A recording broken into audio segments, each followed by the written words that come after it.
ॐ अज्ञानतिमिरन्धस्य ज्ञानाञ्जनशलाकया चक्षुरुन्मिलितं येन तस्मै श्रीगुरवे नमः।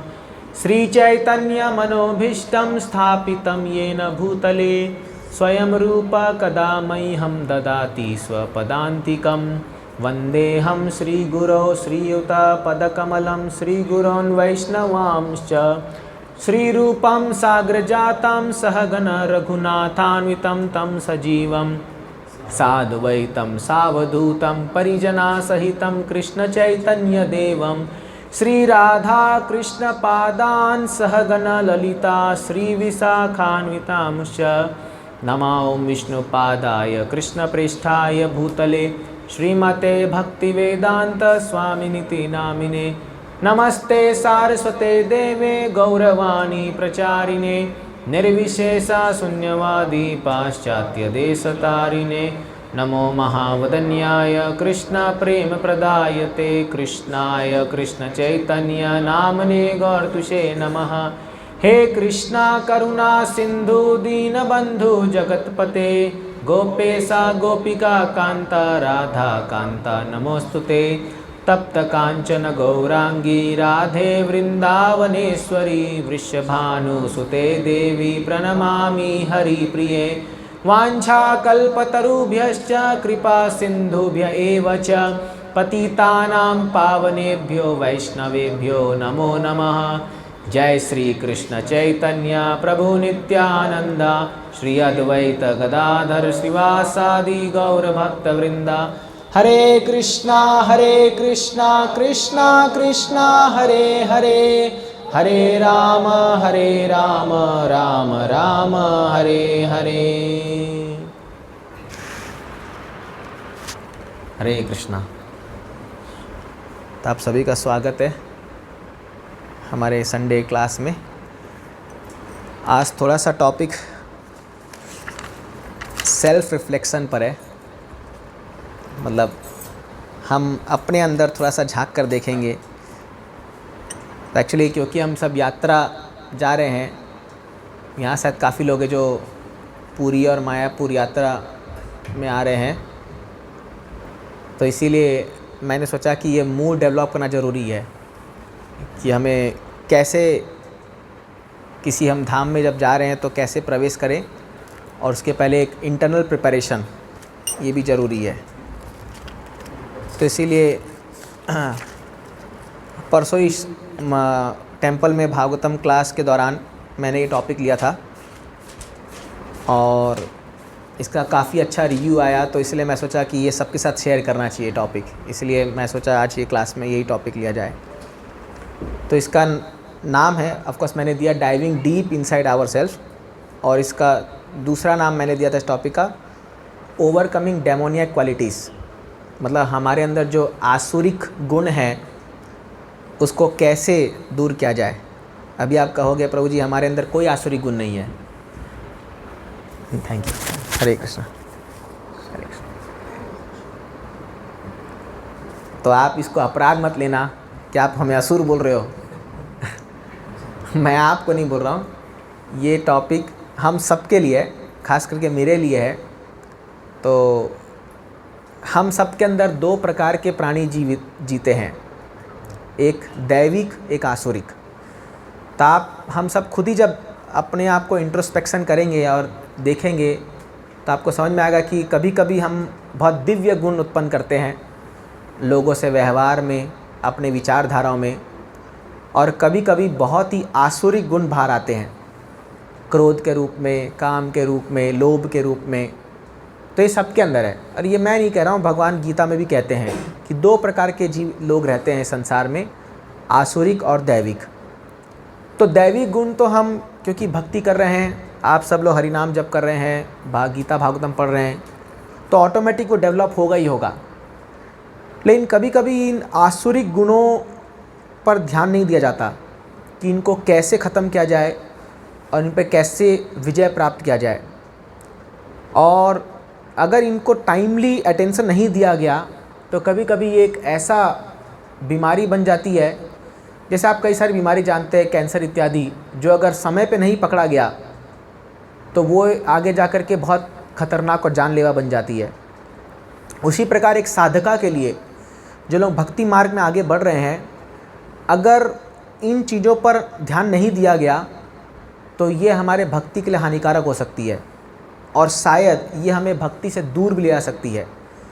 तो कई भक्तों को हमने अपने जीवन में देखा जिन लोगों ने इन पर काम नहीं किया और आगे जा कर के ये उनके लिए बड़ा हानिकारक बन गया। तो इसीलिए हम अपने आप हम सबको अपने अंदर झांक के देखना है और खुद ही सेल्फ इवैल्यूएशन करना है। खुद ही अपने अंदर हमें खुद ही अपने आप को इवैल्यूएट करना है। हम किसी पर टीका टिप्पणी नहीं कर रहे हैं, ना हम किसी को पिन पॉइंट कर रहे हैं कि तुम ऐसे हो नहीं। आपके अंदर ये हो भी सकता है, नहीं भी हो सकता है। नहीं है तो बहुत अच्छी बात है, अगर है तो आप इस पे काम कर सकते हैं। तो 4 मैं आपको भागवतम के उदाहरण से बताना चाहूँगा कैसे हमें इन आसुरिक जो गुण है हमारे अंदर उनको दूर करना चाहिए हमारे हृदय से। सबसे पहली बात, भक्ति जीवन में जो सबसे बड़ा असुर है, डीमन है, वो है डाउट, संदेह करना। तो हालांकि हम सब लोग भक्ति में जुड़ जाते हैं, नाम जब शुरू कर देते हैं, गीता भागवतम पढ़ते भी हैं, भक्तों के संग में भी आते हैं, लेकिन कई बार क्या होता है, हमें पूर्णतः विश्वास नहीं आता, हमें डाउट आता है कि क्या मैं सही मार्ग पे हूँ, क्या इस्कॉन सही संस्था है, क्या प्रभुपाद जी वाकई में एक शुद्ध संत है, क्या कृष्ण वाकई में भगवान है। ये भी डाउट होता है जब शुरू में आते हैं। और कई बार क्या है, लोक लज्जा की वजह से कोई पूछता भी नहीं है इसको। अभी मान लो भागवतम क्लास चल रहा है और आपने हाथ उठाया कि मुझे एक डाउट है। क्या डाउट है? क्या कृष्ण भगवान है? आप अगर डाउट पूछोगे तो सब लोग आपको तब देखेंगे, ये देख कैसा ड्यूटी है भाई ये पूछ रहा है कृष्ण भगवान है क्या। लेकिन नहीं, ये भी एक डाउट है। और शायद आपको यकीन नहीं होगा, वहाँ बैठे 70% लोग के अंदर ही डाउट है, वो कन्विंस नहीं है कृष्ण भगवान है। और कन्विंस होना इतना आसान भी नहीं है। कृष्ण को परम पुरुषोत्तम भगवान मानना, ये मत सोचिए बहुत आसान की बात है, नहीं ये आसान है। अभी तक हम में भी कई लोग ऐसे लोग होंगे जो थोड़ा बहुत है, 50%, 40%, 30% ऐसा फेथ है, लेकिन पूर्णतः विश्वास नहीं है। यदि पूर्णतः विश्वास होता तो हम शुद्ध भक्त बन जाते ना। तो ये डाउट आता है और ये आना भी चाहिए, लेकिन क्या है, हम लोग इसको क्लैरिफाई नहीं करते हैं, पूछते नहीं हैं। इसलिए आप देखोगे गीता में जब अर्जुना भगवान को संबोधित कर रहे हैं तो बार बार क्या कह रहे हैं, ओ मधुसूदन, ओ अरिसूदन। वो एक एक असुर के नाम से भगवान को संबोधित कर रहे हैं और वो कह रहे हैं, भगवान जिस प्रकार मेरे हृदय में, जिस प्रकार आपने कई सारे असुरों का वध किया, मेरे हृदय में जो ये संशय रूपी जो असुर है इसका भी वध कर दो। हे भगवान, इसका वध कर दो। क्योंकि डाउट एक ऐसा चीज़ है जो स्टार्ट होता है एकदम छोटे से चीज़ से, छोटी शंका से, लेकिन बड़ा होकर के ये कई बार भक्ति के लिए बड़ा घातक साबित हो जाता है। तो ये है जो डाउट, संशय करना। और भगवान गीता में कहते भी है, संशयात्मा विनश्यति। जिस आत्मा को संशय है वो विनश्यति, उसका पतन हो जाएगा। तो इस डाउट को हम क्लियर कैसे करें, है ना। कई सारे डाउट हो सकते हैं। तो आप देखिए, ये 4 स्टेज है जिनमें हम भक्ति में कैसे गंभीर बने। और पहली बात तो ये जाने कि हमारे अंदर है क्या और क्या चीज़ में हमें कठिनाई आ रही है भक्ति मार्ग में आगे बढ़ने के लिए। श्रील प्रभुपाद जी उपदेशामृत के प्रथम ही प्रीफेस में भी कहते हैं, advancement in Krishna consciousness depends on the attitude of the follower. ये उनका बहुत फेमस स्टेटमेंट है और कई बार इस्कॉन के ड्यूटीज को कोट करते हैं। एक साधका के लिए भक्ति में प्रगति जो है उसके मनोभाव, एटीट्यूड को हिंदी में शायद मनोभाव कहेंगे, पर निर्भर करती है कि उसका क्या एटीट्यूड है। आप समझ, एटीट्यूड मतलब आप कई बार कहते हैं ना बहुत एटीट्यूड दिखा रहा है, वो नेगेटिव सेंस में। एटीट्यूड मतलब आपकी क्या मनोभाव है इस प्रैक्टिस के प्रति। तो कई लोग अनेक कारण से भक्ति में आते हैं, अनेक कारण से। और भगवान भी गीता में कहते हैं 4 प्रकार के लोग आते हैं, आर्तो, अर्थार्थी, ज्ञानी, जिज्ञासु। आप किसी भी कारण से भक्ति में आइए, भगवान से जुड़िए, लेकिन अगर हम सही दिशा में नहीं जा रहे हैं तो कुछ समय बाद ये छूट जाएगी हमारे हाथ से। या तो हमारी इच्छा पूरी हो गई तब छूट जाएगी, और या तो हम फिर बोर हो गए कर करके तो कहीं और जगह चले जाएंगे। अरे क्या सेम वही क्लास, सेम कीर्तन, सेम गीता भागवतम सब कुछ सेम सेम, बोर हो गया मैं, फिर कुछ नया चाहिए मेरे को। तो ऐसे कई लोग हैं जो आते हैं और कुछ दिन में चले भी जाते हैं। लेकिन अगर आपको वाकई में कृष्ण भक्ति में आगे बढ़ना है तो हमें अपने अंदर झांक के देखना होगा कि हम क्या चाहते हैं भक्ति से, हमारा गोल क्या है, हमारा लक्ष्य क्या है, और हम किस लिए भक्ति प्रैक्टिस कर रहे हैं। जब तक एक साधका के मन में ये चीज़ क्लियर नहीं है तब तक वो भक्ति में दृढ़ नहीं बन सकता, है ना। तो ये बहुत ज़रूरी है। इसलिए साधका मस्ट बी थॉटफुल मतलब उसको सोचना चाहिए, विचार करना चाहिए। कई बार क्या होता है, भक्ति भी जो है हमारे जीवन में बस एक कार्यक्रम की तरह चल रही है बस। हाँ ठीक है, संडे जाना है, अटेंड करना है क्लास, प्रसाद खाना है, कीर्तन करना है और आ जाना है, बस ये एक लाइफ का रूटीन बन गया है। ठीक है, ये भी चलेगा, ये भी अच्छा है। लेकिन अगर आपको वाकई में गंभीर बनना है और भक्ति के आपको सही रिजल्ट प्राप्त करना है तो हमें सोचना पड़ेगा कि मैं क्यों बैठा हूँ यहाँ पर, मैं इस क्लास में क्यों आया हूँ या क्यों आई हूँ, और मैं क्यों जुड़ा हूँ इस कौन से, और मुझे क्या चाहिए इससे। जब तक ये क्लियर नहीं होगा तब तक हमें दृढ़ विश्वास नहीं आएगा। तो भगवान भी गीता में कहते हैं, यथा माम प्रपद्यन्ते ताम तथैव भजामि हम, जो मुझे जैसे सरेंडर करेगा मैं उसको वैसा ही फल दूंगा। ये भगवान क्लियर कट कहते हैं वहाँ पर।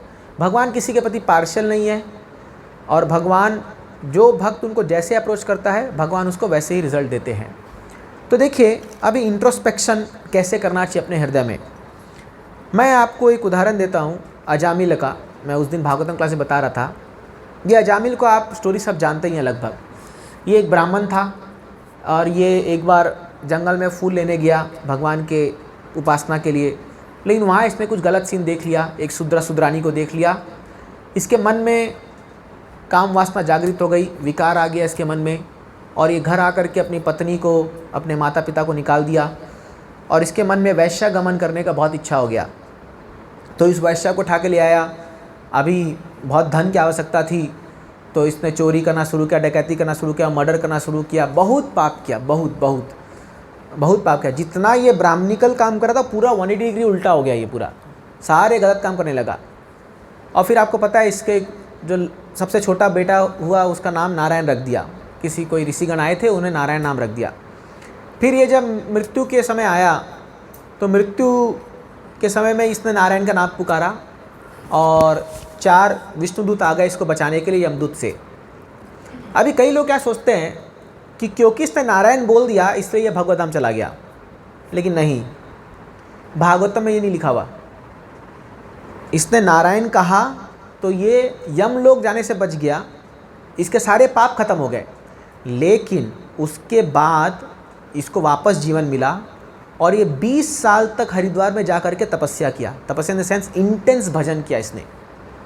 तो ये पार्ट जनरली लोग हाईलाइट नहीं करते हैं और जनरली लोग जो है इस पर ध्यान भी नहीं देते। क्यों? क्योंकि भगवत धाम जाने के लिए और भगवत प्राप्ति के लिए जब तक आपका हृदय पूर्णतया शुद्ध नहीं होगा तब तक आप भगवत धाम प्राप्ति नहीं कर सकते, जब तक हमारा हृदय पूर्णतया शुद्ध नहीं होगा। और गीता में एक श्लोक भी कहा गया है, निर्माण मोहा जित संग दोषा आध्यात्म नित्य विनिवृत्त कामा द्वंद्व विमुक्त सुख दुख संगे गच्छन्ति अमूढ़ा पदम अव्ययम तत्। निर्माण मोहा जित संग दोषा, जिस व्यक्ति के मन में कोई मोह नहीं है, निर्माण जिसको कोई मान सम्मान की कोई इच्छा नहीं है, जित संग दोषा, संग दोषा मतलब 3 गुण का जो संग है उससे पार हो चुका है वो, सत्वगुण रजोगुण तमोगुण। जित संग दोषा आध्यात्म नित्य विनिवृत्त कामा, सभी प्रकार की जो इच्छाएं हैं काम से वो मुक्त हो चुका है।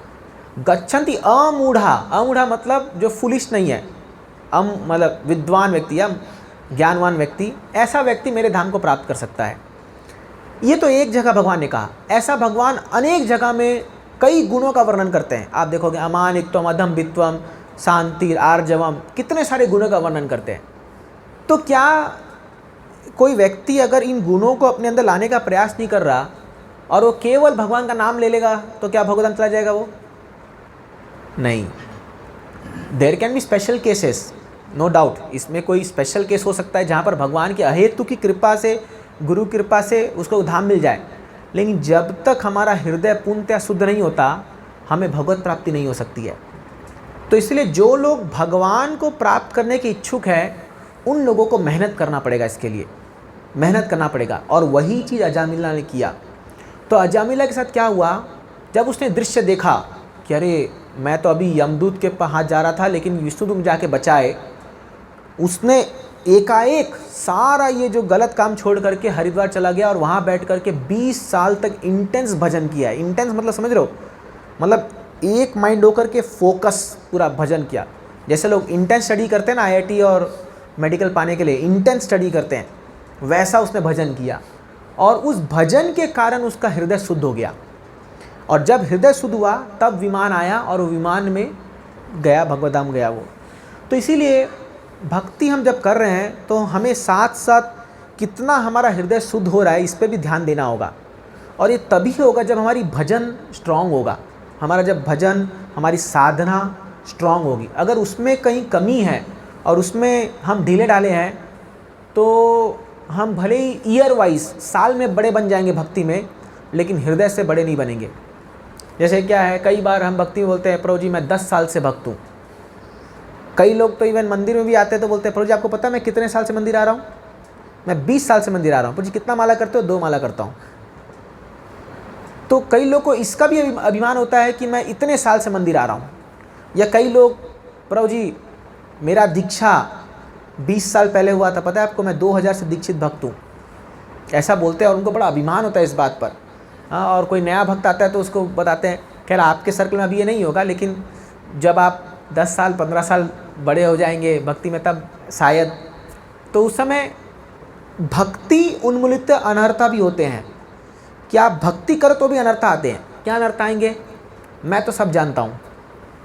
और कई बार जब हम रोड में चलते हैं तो हम देखते हैं ये देखो बद जीवात्मा, ये देखो फॉलन कंडीशन सोल, है ना। आप देखते हो कोई शराब पी रहा है या कोई कुछ मांस मछली खा रहा है तो बोलते हैं नरक जाएगा। पता है कौन सा नरक जाएगा, ये कुंभी पाक जाएगा, रौरव जाएगा। ऐसा हम अपने दोस्तों को बोलते हैं। जब हम भी नए नए भक्ति में आए थे ना, जब हम कॉलेज में जुड़े थे, तब ऐसा ही कुछ मनोधारा था। हम अपने फ्रेंड्स को देखते थे सब पाप कर्म गलत काम कर रहे हैं, हम लोग हंसते थे नरक जाएगा, ये नरक जाएगा, इसको उल्टा टांग लटकाया जाएगा, ऐसे किया जाएगा। तो क्या है, अपना खुद का ठिकाना नहीं है, लेकिन हम दूसरों के को ऐसा सोचते हैं। वहाँ दया नहीं है, वहाँ एक सुप्योरिटी कॉम्प्लेक्स है कि मैं कुछ तो हटके हूँ, मैं इनसे तो अच्छा हूँ, मैं बहुत महान हूँ। तो ये क्या है, भक्ति उन्मूलित अनर्था है, ये आते हैं। फिर और म्यूट करो, हियर इन जूम पे जो लोग हैं म्यूट रखिए अपने आप को प्लीज़। तो इस प्रकार से कई अर्थ आते हैं। या जैसे हम सीनियर बनते भक्ति में, तो अगर मान लो कोई, अभी मान लो इस संडे प्रोग्राम में कुछ लोग 1 साल 2 साल से हैं, ठीक है, और चेयर्स लगी हुई है, ठीक है, कोई क्लास में। अब यहाँ तो सब नीचे बैठे हैं मान लो टेम्पल में, और कोई नया व्यक्ति आया और वो सबसे फर्स्ट चेयर में आके बैठ गया, तो मन में क्या होगा, ये देखो कल का आया हुआ लड़का जो है इतना उछल रहा है, अपने आप को ज़्यादा वो दिखा रहा है, ये ज़्यादा महान भक्त है, हम ज़्यादा सीनियर है इस क्लास में। अभी अपना ये ग्रुप तो जस्ट शुरू हुआ है, लेकिन वैसा होता है। तो लोग क्या बोलते हैं, हम सबसे पुराने भक्त हैं तो हमें सबसे पहला सम्मान मिलना चाहिए। या अभी जैसे मान लो मैं बोलूँगा, अरे मुझे गार्लैंड नहीं पहनाया, मैं सैफ्रॉन डिवोटी हूँ, मैं इतने साल से मैं सीनियर डिवोटी हूँ, मुझे गार्लैंड नहीं पहनाया मुझे। या कई बार मंदिर में हम देखते हैं किसी को अगर लैंप दिखा रहे हो, तो अगर आप पहला लैंप उसको नहीं दिखाया, है ना, या पहला सम्मान उसको नहीं मिला, तो गुस्सा हो जाते हैं लोग, अरे ये सब क्या है, ये सब है भक्ति उन्मूलित अनर्था। तो ये कहीं ना कहीं हमारे अंदर भी ये आएंगे फॉर श्योर, ये आने हैं, मैं आपको पहले से बता दे रहा हूँ, ये आने वाले हैं सबके अंदर। क्योंकि जब हमारा हृदय शुद्ध होना शुरू होगा ना, तो एक एक चीज़ हमें बाहर निकल के दिखेगी सामने, अरे ये देखो तुम ऐसे हो, तुम ऐसे हो। क्योंकि देखिए भक्ति में 9 स्टेज होते हैं। पहला है आदो श्रद्धा, साधु संग, भजन क्रिया, ये 3। तो ये 3 जो स्टेज है ये तुरंत हो जाता है। आपको थोड़ी सा विश्वास हुआ, आप इस्कॉन आ गए, इस्कॉन आपको साधु तो कोई मिल ही जाएगा, और फिर आपका भजन शुरू हो जाएगा, वो आपको माला पकड़ा देगा तो हरे कृष्णा चैंट शुरू करो। तो तीनों चीज़ फटाफट होंगे, एकदम फटाफट, 1 हफ्ते के अंदर शुरू हो जाता है लोगों का भजन, हमने देखा है। नेक्स्ट स्टेज है अनर्थ निवृत्ति, यहाँ पर आके रुक जाते हैं, क्योंकि इसके बाद है निष्ठा, रुचि, आसक्ति, भाव, प्रेम। ये अनर्थ निवृत्ति है, ये कई जन्म लगेंगे। इस चौथे स्टेज पे हम सबको कई जन्म लगने वाले हैं, अगर हम लोग सीरियस नहीं बने तो। अगर लोग बहुत सीरियस है तो एक जन्म में हो जाएगा ये, नहीं तो आप समझ के रखिए कई जन्म लगेंगे इसको पार करने के लिए। यहाँ पर भगवान जो हमारा है, हमें भैया यहीं तक, इसके ऊपर जाने के लिए फीस लगेगी। जैसे आप देखते हो कई चीज़ फ्री में सप्लाई करते पहले लोग, हाँ, फिर इसके बाद आपको सब्सक्रिप्शन चाहिए तो पैसा पे करना पड़ेगा, है ना, होता है ना सर, यूट्यूब है, हर चीज़ में ऐसा ही रूल है। तो भक्ति भी ऐसा ही है, पहला 3 चीज़ एकदम फ्री, आ जाओ आओ इस्कॉन में आओ, प्रसाद खाओ, भक्तों संग करो, भजन करो, सब करो, ये सब फ्री एकदम। बट अनर्थ निवृत्ति जब आता है ना, तब स्ट्रगल शुरू होता है, तब जो है मेहनत लगती है, और इतनी मेहनत लगती है, कई बार लगता है कि अरे यार पहले तो बड़ा मज़ा आ रहा था, आजकल ये इतना बोझा लग रहा है मेरे को, ये भक्ति ऐसा बोझा लग गया। क्यों? क्योंकि अनर्थ निवृत्ति हो रही है, वहाँ सफाई हो रही है हृदय की अभी, है ना। तो सफाई जब करते हैं तो थोड़ा सा एंडेवर लगता है ना, इसीलिए इंट्रोस्पेक्शन ज़रूरी है। तो अगर हम भी अपने अंदर समय समय पर झांक के नहीं देख रहे हैं कि हमारा व्यवहार कैसा हो रहा है, किस प्रकार की विचारधारा हमारे मन में आ रही है, और हम अपने आप को सुधारने का प्रयास नहीं कर रहे, तो कई बार क्या होता है, हम लोग अपने जो अवगुण है उस पर पर्दा डाल करके ज़िंदगी को बस ऐसे चलाते चलते आगे, हम कभी विचार भी नहीं करते उस पर। तो मैं उस दिन क्लास में बता रहा था कि हम में से कितने लोग हैं, जब रात को हम लोग बिस्तर पर जाते हैं सोने के लिए, तो हम लोग कंटेम्पलेट करते हैं कि आज दिन भर में मैंने कितने लोगों का दिल दुखाया, मैंने कितने लोगों से गलत तरीके से बात किया, मैंने कितने लोगों को जो है डांट फटकार दिया, हाँ, या मैंने कितने लोगों से झूठ बोला, हाँ, ये कभी हम विचार नहीं करते, है ना। तो अगर आप विचार करोगे तो आप देखोगे 1 ना 2 जन तो मिल ही जाएंगे ऐसे, जिनसे हमने झगड़ा किया या उनका दिल दुखाया या कुछ तो जो नहीं करना चाहिए था वो किया। ऑफ कोर्स ये अनअवॉइडेबल भी है, ये हो जाता है, लेकिन अगर हम विचार करके रिपेंटेंस अपने हृदय में लाएं, अगर हम ये भी विचार करें कि हाँ भाई मुझसे गलती हो गई, शायद उस समय मैंने गलत रिएक्ट कर दिया जो सिचुएशन आया, तो आप देखोगे नेक्स्ट टाइम जब आपके अंदर एक रेजिस्टेंस आएगा, नहीं अब मुझे ऐसा व्यवहार नहीं करना चाहिए, और या तो आप जा कर के उस व्यक्ति से क्षमा याचना भी कर सकते हो। देखिए एक बात जो हमने सीखी और आप भी जानते हो कि हर एक एक्शन का इक्वल एंड ऑपोजिट रिएक्शन होता है।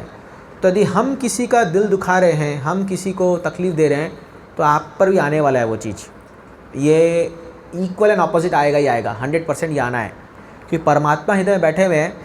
कई बार हम देखते हैं लोग हमारा अपमान कर देते हैं, लोग हमें सही सम्मान नहीं देते हैं, तो कहीं ना कहीं हमने किसी का दिल दुखाया या किसी को सम्मान नहीं किया है, ये उसका रिएक्शन है।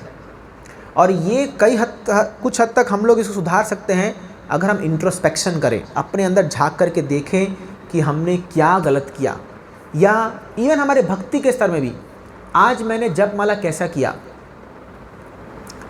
क्या मैंने अच्छे से माला जप किया, कि क्या मैंने ऐसी रफ्तार में फटाफट हरे कृष्णा कर दिया, या मैंने जो है सोते वक्त या मोबाइल में व्हाट्सएप देखते वक्त, स्टेटस देखते वक्त, या टीवी देखते वक्त, या गाड़ी चलाते वक्त मैंने बस माला को निपटा दिया कैसे तो करके, है ना। तो ये जब तक हम सोचेंगे नहीं तो हम फिर क्या बोलेंगे, जैसे कई भी हम लोग आते पूछते प्रभु माला हो गई प्रभु, एकदम 16 माला हो गई, पूरा मस्त हो गया मेरा माला, लेकिन कोई नहीं पूछता कैसी माला हुई आपकी। आज तो क्या आपसे पूछा है प्रभु जी आपकी माला कैसी हुई, उसका उत्तर ही नहीं है कोई।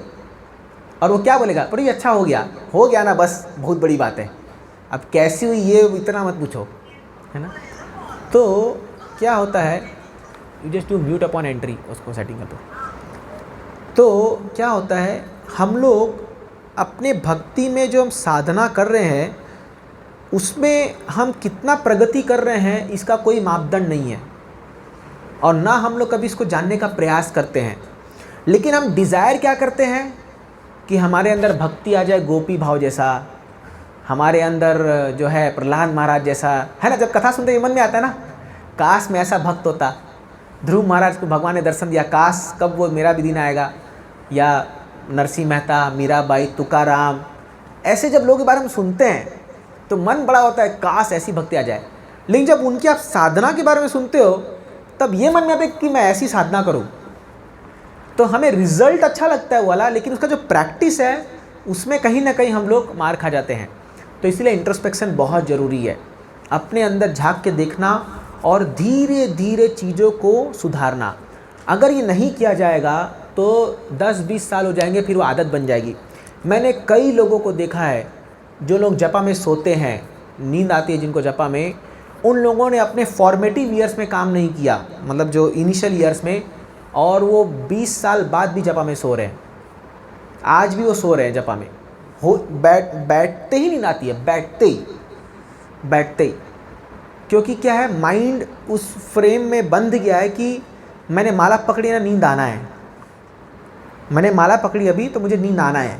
माइंड उसका एक्सेप्ट कर लिया है ना। तो इसीलिए कई बार रात को नींद नहीं आती तो बोलते भाई माला पकड़ के बैठ जा। ये भी एक सॉल्यूशन है नींद आने का, और आ जाती है नींद बराबर। आप ट्राई करके देख लो, मान लो जिसे आप नींद ट्राई करके देख लो। क्यों? क्योंकि माइंड ने उसको एक्सेप्ट कर लिया है कि मैं अभी माला करूँगा तो मुझे नींद आएगी, और बराबर वो नींद आ जाती है। ऐसे ही हम लोग क्या है, बहुत सारी चीज़ों हमारे जो भक्ति में है, हमने वो फ्रेम ऑफ माइंड बना लिया है कि अभी ये करने से ऐसा हो जाएगा, है ना। मान लो आपको किताब पढ़ना है, कुछ करना है, तो हमारा जो प्रायोरिटी है वो सबसे लास्ट है। मतलब एक्चुअली आप देखोगे तो हम ऑनेस्टली हम कृष्णा को सबसे लास्ट प्रायोरिटी देते हैं एक्चुअली लाइफ में। ये फैक्ट है, आपके साथ नहीं होगा, मेरे साथ तो है ही। मतलब भगवान के विषय में बहुत ढकेल करके बहुत, वो तो हम मंदिर में रह रहे हैं तो हमें तो पुश है, अगर हम नहीं करेंगे तो पीछे लोग खड़े हैं, अरे चलो।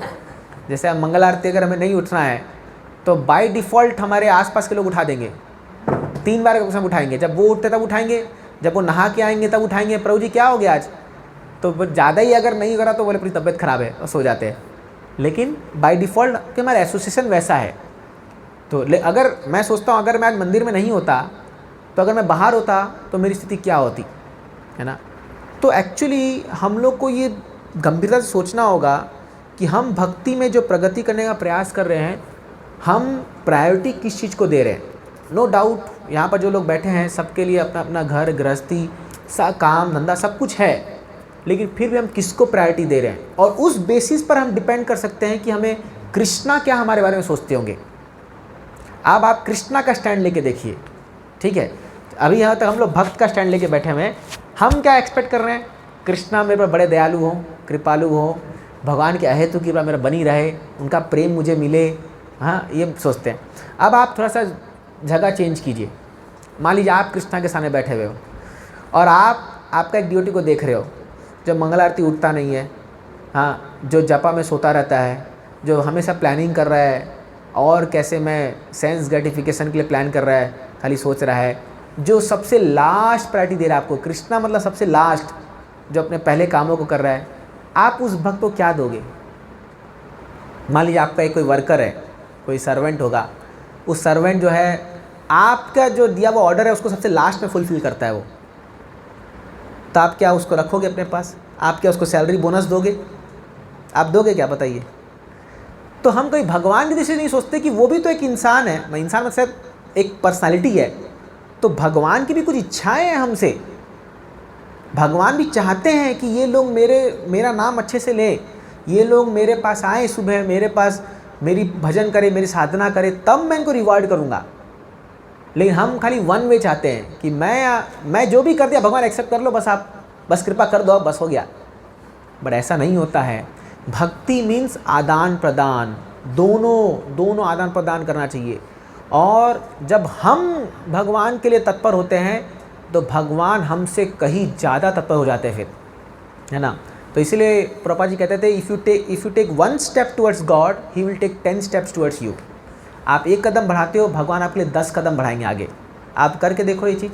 अगर हम थोड़ा सा सिंसियरिटी बढ़ाएंगे अपने अंदर ना, कृष्णा हमारे लिए और ज़्यादा अवतुल्य हो जाएंगे, क्योंकि वो तो बैठे ही हैं इस इंतज़ार में कि कब हम उनके तरफ कदम बढ़ाएं और फिर वो हमें अपने और ले आए।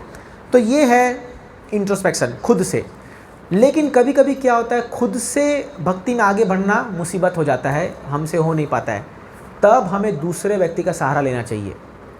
तब क्या होता है, कोई दूसरा व्यक्ति हमारे लाइफ में इंटरफेयर करता है और वो हमें जगाता है, प्रभु जी जागो, क्या कर रहे हो आप भक्ति में, क्या कर रहे हो आप ये। हाँ, जैसे मैं उदाहरण दे रहा था ध्रुव महाराज का, तो ध्रुव महाराज हालांकि भगवान को साक्षात दर्शन किए, लेकिन जब उनके सौतेले भाई उत्तम को एक यक्ष ने मार दिया, उसकी हत्या कर दी, तो इतना ज़्यादा क्रोधित हो गए कि पूरे यक्ष के पूरा कम्युनिटी को ख़त्म करने के लिए चल पड़े।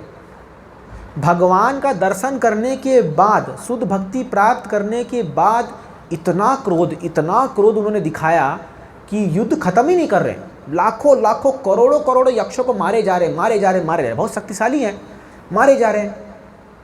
फिर स्वयंभू मनु को आना पड़ा। स्वयंभू मनु जो है उनके दादाजी हो गए। वो आकर के बोले, वो खुद महाजन है, शुद्ध भक्त है, कहे ध्रुव तुम क्या कर रहे हो? अरे तुम्हें ये शोभा देता है क्या? तुम तो एक परम वैष्णव हो। अरे दुनिया क्या कहेगी तुम्हारे बारे में? इतना क्रोध दिखा रहे हो तुम, और तुम पर तो जीव दया होनी चाहिए, तुम्हारे अंदर तो जीवों के प्रति दया होनी चाहिए, तुम इतना होलसेल किलिंग कर रहे हो। तो स्वयं मनु जब आके इसका दिमाग हिलाया थोड़ा, तब बोला अरे हाँ यार, ये मैं क्या कर रहा हूँ, एक मेरे भाई को किसी ने मैंने मार दिया कर दिया, तो उसके लिए मैंने इतना बड़ा रिवेंज लेने लग गया। तब उन्होंने जो है शांत किया युद्ध को। फिर कुबेर उनके तरफ से थे, यक्षों के तरफ से, और उनसे जाके माफ़ी मांगी। और फिर कुबेर ने उनको क्या आशीर्वाद दिया? तुम्हारी मति सदैव कृष्ण में बनी रहे। कुबेर ने, हालांकि इतना युद्ध हो चुका था, इतना झगड़ा हो चुका था, लेकिन फिर भी उन्होंने आशीर्वाद दिया उनको कि तुम कृष्ण भक्ति में लगे रहो। तो क्या होता है, कई बार हम लोग भक्ति में लग जाते हैं, लेकिन हम लोग जो हैं अपने ये आसुरी गुणों को प्रदर्शित करते हैं, और जब तक हमें कोई दूसरा व्यक्ति आके नहीं समझाता अरे ये गलत है, तब तक हमें समझ में भी नहीं आता कि मैं क्या कर रहा हूँ। क्यों? क्योंकि हम लोगों ने अपने चारों तरफ एक ऐसा फेंसिंग बना लिया है, हम किसी को अलाउ नहीं करते हैं कि कोई हमारे दायरे के अंदर आकर के हमें करेक्शन दे। क्योंकि कहीं ना कहीं हम लोग फुल्ली कन्विंस्ड है, what ever I do is the best, मैं जो कर रहा हूँ वो सबसे बेस्ट है। हम सब ये मानते कि नहीं मानते? ये सच है ना? मुझे तो ऐसा ही लगता है कि मैं जो कर रहा हूँ वो सब सही है, बाकी लोग सब गलत है। पूरी दुनिया गलत हो सकती है, मैं गलत नहीं हो सकता। ये हमारा फॉल्स कंसेप्शन है, फॉल्स ईगो है ये हमारा। और इसके लिए क्या होता है, हम किसी भी व्यक्ति को हमें करेक्शन दे दे। आप देखिए, आप किस लोगों को अपने साथ चाहते हो? जो आपका तारीफ़ करे कि जो आपका दोस्त बताए, जो तारीफ़ करे? हर व्यक्ति वही चाहता है कि मेरे आसपास मेरे गुणगान करने वाले लोग रहे, भले ही वो चापलूसी करे, भले ही उनको मुझसे कुछ चाहिए। मैंने देखा है ऐसा लोगों को, अरे फॉल्स ग्लोरिफिकेशन करते हैं। पॉलिटिशियन लोगों को आप जानते ही होंगे, उसके अंदर एक गुण नहीं है और उसको गुणगान कर चढ़ा रहे हैं, है ना? तो ये सब आसुरी गुण है। जैसे हिरण्यकशिपु, आप देखिए हिरण्यकशिपु के राज्य में सब लोग बोले थे हिरण्यकशिपु तुम भगवान हो, तुम भगवान हो। सब लोग जितने भी लोग थे ना, इवन देवता लोग भी बोलते थे, इंद्र, सब लोग बोलते थे हिरण्यकशिपु की जय हो, डर के मारे। अरे भाई नहीं बोलूँगा तो उल्टा लटका देगा, डर के मारे। लेकिन एक उसका बच्चा, एक बालक 5 साल का उसका बेटा नहीं बोला कि तुम भगवान हो, उसी में उसका नींद हराम हो गया। वो कई बार बोला, बेटा एक बार बोल दे कि मैं भगवान हूँ। कहीं वो बेचारा इतना बेबस हो गया, बोला पूरी दुनिया मुझे भगवान मान रही है, ये मेरा बेटा नहीं मान रहा मुझे भगवान। एक बार बोला, नहीं बोलूँगा। विष्णु, भगवान तो विष्णु है, और ये विष्णु सुनते ही इसका पारा चढ़ जाता था। अरे सोचो, उस प्रहलाद के बारे में आप सोचो, अगर एक बार बोल देता पिताजी आपकी जय हो, अरे पूरा राज्य उसके नाम तो था, उसका ही तो था ना, प्रॉपर्टी, बट नहीं बोला, एक बार नहीं बोला। बोला मैं फॉल्स क्यों बोलूँ, झूठ क्यों बोलूँ, मैं, मुझे क्या डर है।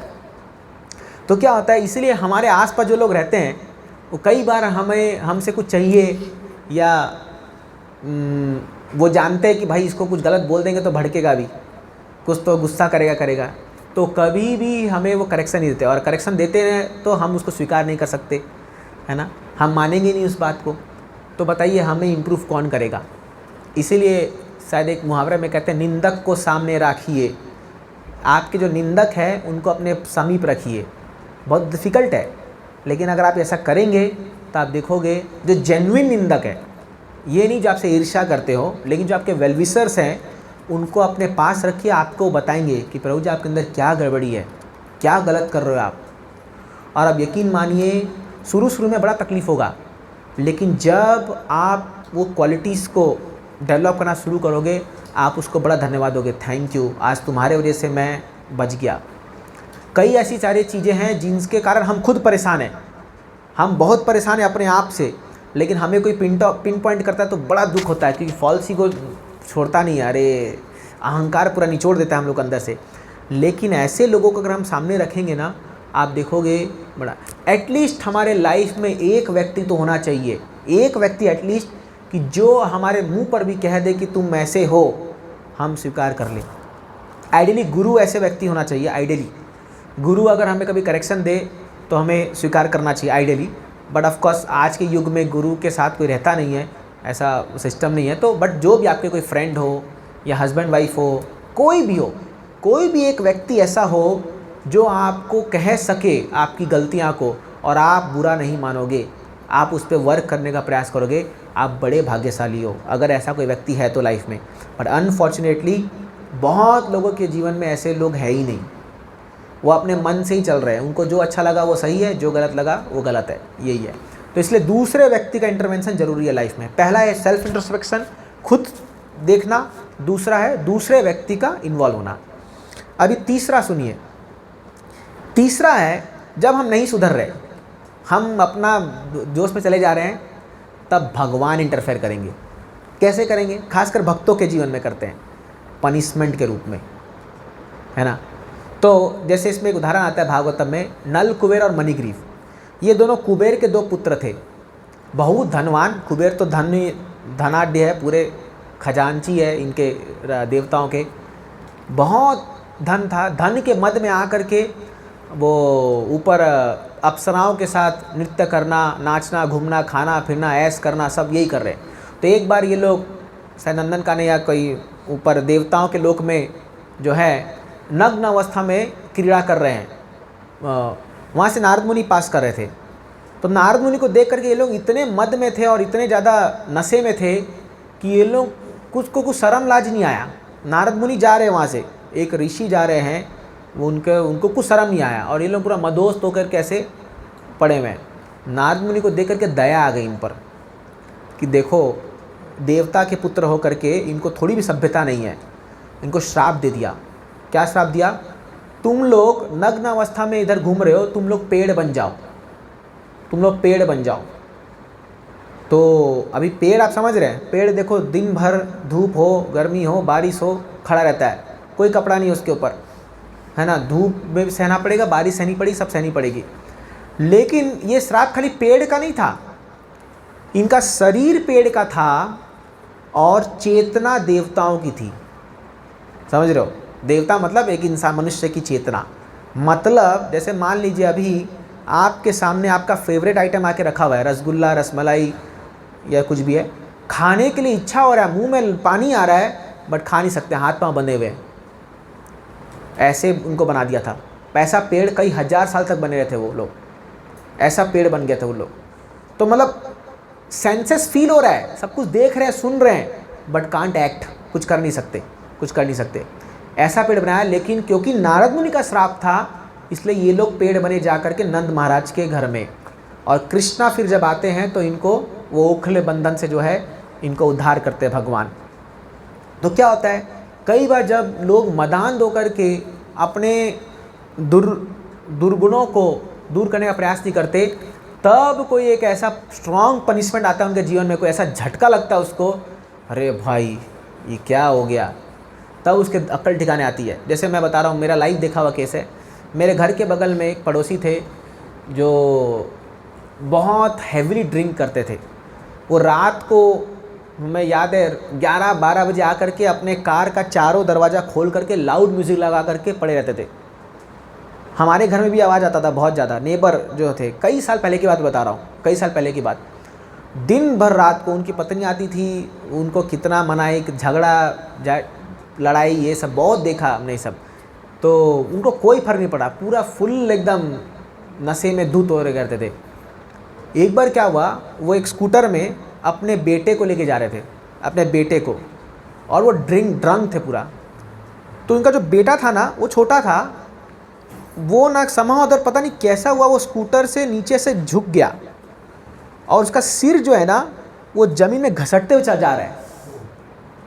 उसका सिर जो उसके बेटे का, ये पागल को होश ही नहीं है, ये चलाया जा रहा है और कुछ दूर जाने के बाद खून जब हो गया उसका सिर में, तब जो है उसको ये लगा कि अरे बाप रे, ये क्या हो गया, ये मतलब मुझसे क्या हो गया ये चीज़। तुरंत हॉस्पिटल लेके गए।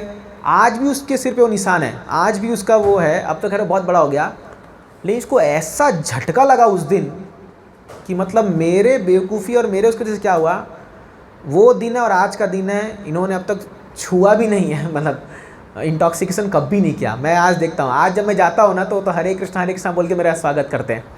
तो मतलब इतना मैंने ड्रास्टिक चेंज देखा उनके लाइफ में।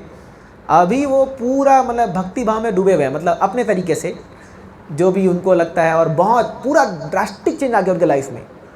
तो वो इंसिडेंट उनके लाइफ में टर्निंग पॉइंट बन गया। तो क्या होता है, कभी कभी जब हम अपने आप को चेंज करने का प्रयास नहीं करते तो भगवान जो है वो एक ऐसा इंसिडेंट भेजेंगे लाइफ में और वो टर्निंग पॉइंट बन जाएगा हमारा। हालांकि वो ना आए तो अच्छा है, वो जीवन में ना आए तो अच्छा है, लेकिन अगर हम सुधरने का प्रयास नहीं करते हैं तो कभी ना कभी हम सबके लाइफ में ऐसा टर्निंग पॉइंट आता है जहाँ हमारा दिमाग खुलता है, ओहो ये क्या हो गया ऐसा। तो भगवान को ऐसा करना पड़ता है, और ख़ासकर अपने भक्तों को भगवान जो है कभी कभी थोड़ा कुछ सिखाने के लिए कुछ पनिशमेंट देते हैं, छोटा मोटा पनिशमेंट देते हैं। लेकिन जब डरने की बात नहीं, अब ये नहीं कि हम भक्ति करें तो भगवान पनिशमेंट देंगे, ऐसा नहीं है। भगवान भी उसी से टेस्ट लेते हैं जो उसके लायक है। एक चीज़ याद रखिएगा, भगवान उतना ही टेस्ट लेंगे जितना हम लायक है, जो हम पास कर पाएंगे। अगर हम क्लास 4 में तो 10th का पेपर नहीं आएगा, एट मैक्स 5 का पेपर आएगा। समझ रहे ना, बोला अरे बाबा हम तो क्लास 4 में है, तुम 10th बोर्ड का पेपर दे रहे हो, कहाँ से सॉल्व करे, ऐसा पेपर नहीं आएगा। वो सब भगवान को पता है। तो this is strong punishment by this. And the fourth जो रीज़न है या तरीका है अपने आप को सुधारने का, जानने का, जब हम अपने एरिया ऑफ इन्फ्लुएंस से बाहर जाएंगे। That means when we are put into situation which is outside our influence. मैं आपको समझा रहा हूँ इसका मतलब क्या है। देखिए, हर एक व्यक्ति का अपना एरिया ऑफ इन्फ्लुएंस होता है जहाँ पर वो मालिक होता है ना। कोई बिजनेस में होगा। अब जैसे हमारे मंदिर में मैं उस दिन बता रहा था, कोई लेक्चर देने में एकदम माहिर है, तो मान लो अगर 100-200 पब्लिक आई है, किसी को लेक्चर देना है, तो सबसे पहले इसको बुलाया जाएगा, आप जाके लेक्चर दे दो। कोई कीर्तन में एक्सपर्ट है तो उसको कीर्तन मतलब इसी का नाम आएगा। कोई मृदंग बजाने में एक्सपर्ट है, उसका नाम सबसे पहले। कोई वीडियोग्राफी में एक्सपर्ट है, उसका नाम पहले आएगा, है ना। ऐसे अलग अलग क्षेत्र है। अभी माताओं के लिए वो किचन में वो एक्सपर्ट है, कुकिंग आएगा तो उनको ही पूछा जाएगा जो भी है। तो क्या होता है, हर एक व्यक्ति अपने एरिया में जो है वो सोचता है मैं महान हूँ और ये काम में मैं ही कर सकता हूँ, कोई और नहीं कर सकता दुनिया में इस काम को, ठीक है। लेकिन कभी कभी क्या होगा, सिचुएशन ऐसी आएगी जब आपको दूसरे एरिया में परफॉर्म करना पड़ता है। आपको उदाहरण देता हूँ गजेंद्र का। आप देखिए, गजेंद्र जो है ये हाथी था।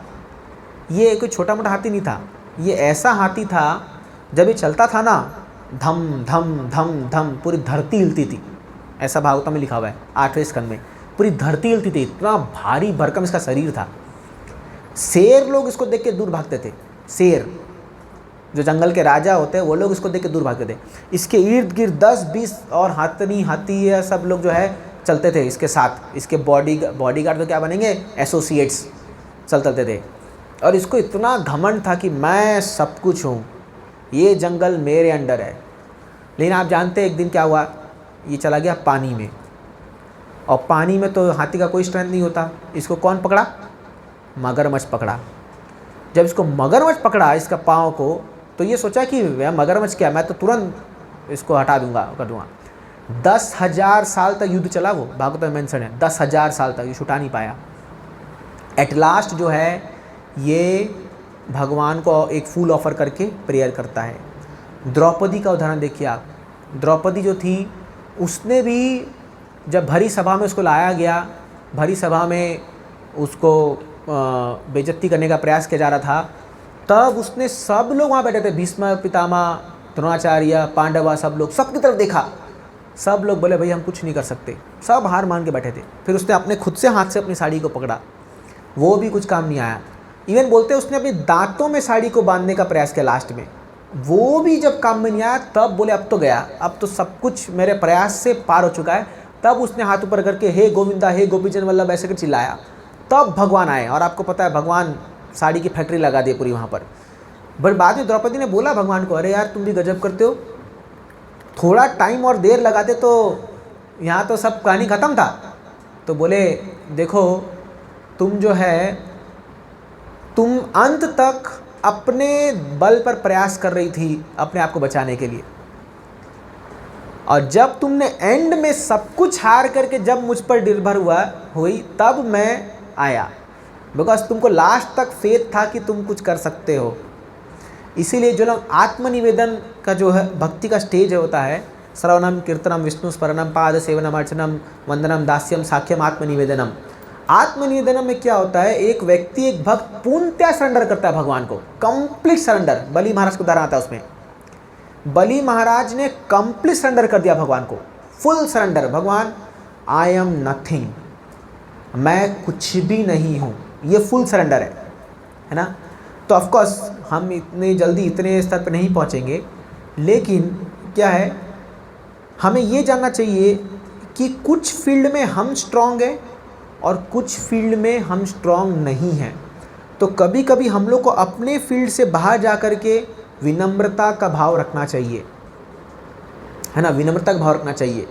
नहीं तो क्या बोलते हैं, आदमी अपने ही कुआं का मेंढक बना रहता है, ये मेरा कुआं, इसका मैं मेंढक और यहाँ का मैं राजा, और बाहर वो देखता ही नहीं है दुनिया को क्या है क्या नहीं है ना। तो वही इसलिए क्या है, कई लोग जो है, अभी मैंने आपने फिल्मों भी देखा होगा, तो रात को हस्बैंड रहेगा वो पी करके आता है, अपने घर में बच्चों को मारता है, वाइफ को पीटता है, सब करता है, सोचता है मैं बहुत बड़ा व्यक्ति हूँ। बाहर जाएगा उसको पुलिस 2 डंडा मारेगी, उसके होश ठिकाने आ जाते हैं, है ना। तो आप जो लोग कमज़ोर हैं उन पर अपना हक चला करके आप क्या दिखा रहे हो कि मैं बहुत बड़ा महान हूँ, है ना। जब आपसे बड़ा कोई व्यक्ति आ जाएगा तब क्या करोगे। इसलिए आप देखेंगे हम अपने सबऑर्डिनेट्स पर कितना जोर लगाते हैं, देते हैं, अरे ये कर वो कर ये कर। ऑफिस में मैंने देखा है, जब उसका बॉस आ जाता है तो उसके सामने वो भीगी बिल्ली बन जाता है, अरे, है ना। तो इसलिए क्या है, it is always good to be in humble set of position. चाहे हम किसी से डील कर रहे हो, चाहे अपने निचले हो चाहे बड़े हो, हम जब डीलिंग कर रहे हैं तो हमें सावधान रहना चाहिए कि हम उनको सबको सबके स्तर के हिसाब से सम्मान दें, ताकि हम सबके सामने जो है एक अपने आप को अच्छी तरह रिप्रेजेंट कर पाएँ और समभाव से लोगों से हम ट्रीट कर पाएँ। तो इसीलिए ये 4 पॉइंट्स पे मैं चर्चा कर रहा था कि कैसे हमें इंट्रोस्पेक्शन करना चाहिए, और इंट्रोस्पेक्शन नहीं हो तो दूसरे व्यक्ति का हेल्प लेना चाहिए। तीसरा, अगर तब भी नहीं सुधर रहे हम लोग तो भगवान पनिशमेंट भेजेंगे। और चौथा जो है having humility, humble set of mind, अपने एरिया के बाहर भी सोच करके विनम्र बनना चाहिए। देखिए इससे होगा क्या, तो अगर हम अपने आप को ऐसा इंट्रोस्पेक्ट करके भक्ति में आगे बढ़ते हैं तो आप देखोगे ग्रेजुअली जो है भक्ति हमें और सुंदर लगने लगेगी। क्योंकि हमारे भक्ति में रुचि नहीं आने का जो एकमात्र कारण वो है ये अनर्थास, ये सब असुर। ये जो असुर है ना, ये हमें कृष्ण और हमारे बीच में बैरियर है। जैसे से हम इन असुरों को हटाते जाएंगे अपने हृदय से, भक्ति बड़ी सुंदर लगने लगेगी और टेस्ट बढ़ता जाएगा, है ना। इसलिए देखिए भगवान ने वृंदावन में जो एक एक डीमन आए, है ना, उन सब को ख़त्म किया।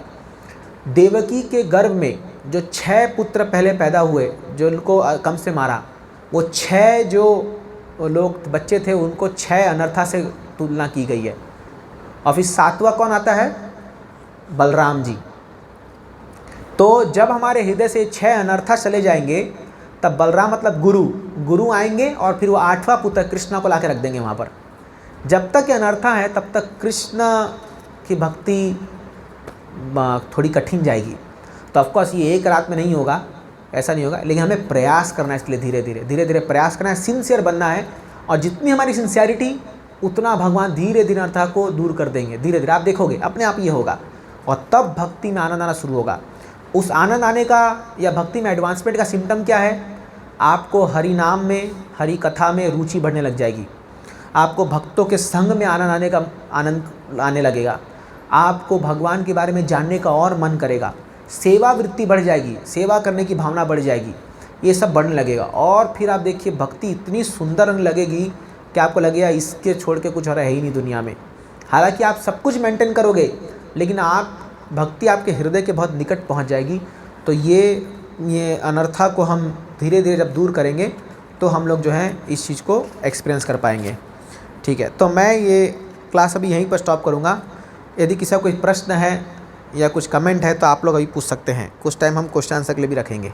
ठीक है, I think this battery is going down. Good, किसी का कुछ प्रश्न है यहाँ पर? क्योंकि आज काफ़ी सेल्फ एनालिसिस हो गया, तो अगर आपके मन में कुछ डाउट आ रहा है तो आप पूछ सकते हैं, खुद के बेनिफिट के लिए, नहीं तो दूसरों के बेनिफिट के लिए। या ऑनलाइन ये सब बड़ी हाँ, make somebody else as host. और